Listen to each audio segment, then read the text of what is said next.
Estamos con Raquel Sánchez Silva, que este año, en 2024, cuando se cumple la 25 edición de la Ruta del Emperador, recibe el premio de la Vera Retiro Imperial. Raquel, gracias por estar en la Vera.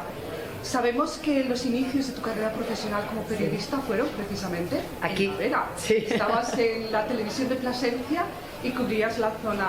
¿Puedes contarnos qué recuerdos tienes de esos años? ¿Cómo impacta la Vera en tu vida profesional? Bueno, fueron unos años muy impactantes, primero porque fueron mis primeros años de desarrollo profesional como periodista. Yo cubría todas las comarcas del norte de Extremadura, desde Urdes hasta Los Ibores, todo, pero es verdad que la Vera y el Valle eran las visitas recurrentes prácticamente cada día. Yo vivía en Plasencia, cogía el coche y un día sí, un día no, estaba en la Vera, ¿no?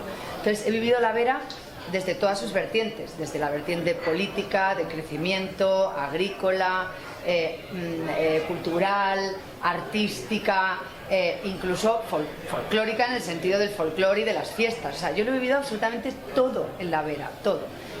Tanto fue así que me enamoré, es una de mis comarcas favoritas, aunque tengo que decir que en cada una viví situaciones muy especiales y creo que cada una de ellas tiene una belleza muy particular, ¿no? Pero es verdad que la Vera la visité muchísimo y tengo muy presente ese recorrido porque fueron 3 años muy intensos en los que yo cada día me montaba en un coche a buscar noticias en el norte de Extremadura, y desde luego la Vera es un lugar, como se ve hoy, en el que nacen muchísimas noticias importantes. La Vera Retiro Imperial, cuando te llaman para decirte que te han concedido el premio, ¿pues qué piensas? Pues que no me lo merezco, que lo agradezco mucho, me siento muy honrada. Pero me parece un premio muy importante, además con un significado y un peso histórico y una importancia turística a nivel nacional impresionante. De verdad agradezco profundamente que sientan que soy merecedora de él. Yo no lo creo así, pero voy a intentar con todo mi cariño y con el discurso y animando a todas las personas que vienen a disfrutar de este día, que por cierto es precioso, sumarme a ese premio con todo el cariño y con toda la importancia que tiene. Bueno, tu carrera profesional es intensa y exitosa, pero quizás el último proyecto de Costura es quizás el programa que te ha lanzado más al estrellato. Va a comenzar la 6ª edición. Sí. ¿Y qué nos espera?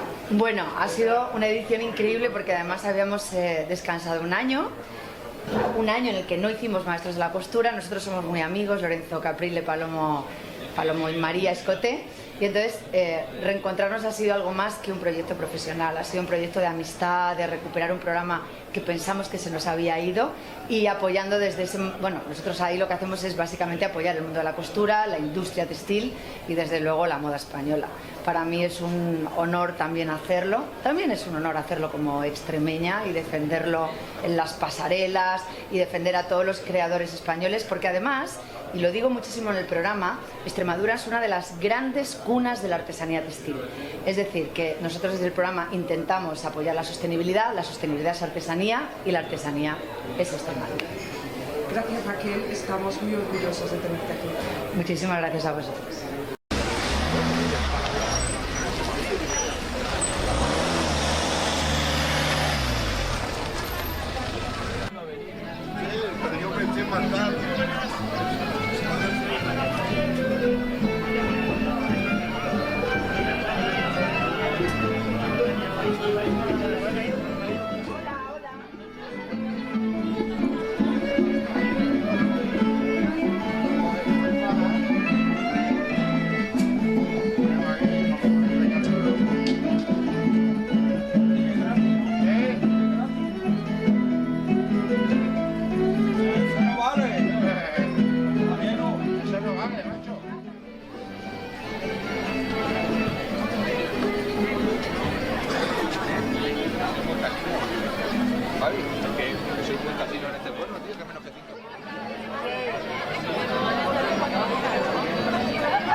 Quítame las servilletas ahí un segundito. Venga, a ver, los churros estos.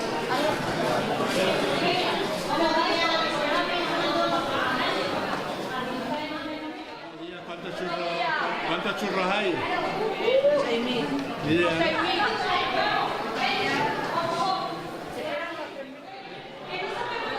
Gracias.